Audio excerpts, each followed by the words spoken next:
Hey, what's up guys? It's Aaron with Tuna Tech, where I bring you all the tips, tricks, news, reviews, and how-tos fast. And today, we're going to look at the Elgato Eve Button and why I think you probably shouldn't buy it.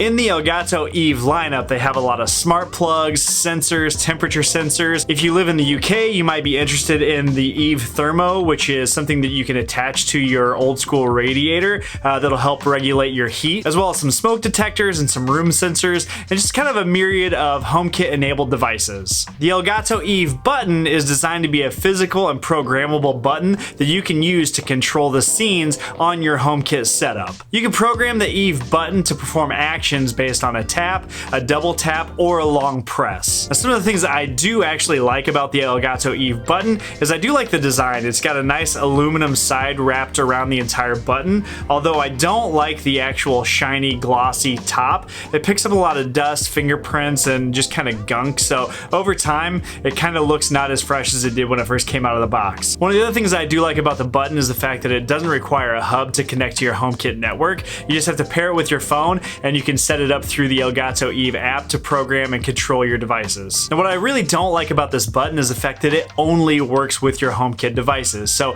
if you have smart home devices on your network that aren't set up to work with the HomeKit protocol, you can't do anything with the Eve Button to control it. Not only do a lot of these devices tend to work with other assistants, but they also work with other integrations like IFTTT or if this then that, so that you can expand the functionality of the button. This one doesn't do that. A similar product on the market that I do recommend is the Logitech Pop. The Logitech Pop will actually work with almost any smart device you have on your home network, as well as with IFTTT, and is a little bit smaller than the Elgato Eve Button. So the bottom line is, if you're looking for a physical programmable button that will control your HomeKit devices, and that's it, you only have HomeKit enabled devices that show up on your home app on your iPhone, then yeah, I recommend you take a look at the Elgato Eve Button. I do like having a physical button that you can press to activate scenes in your smart home environment. However, if you're looking for something that can do anything outside of that, this is not the product for you. I would recommend you check out the Logitech Pop instead.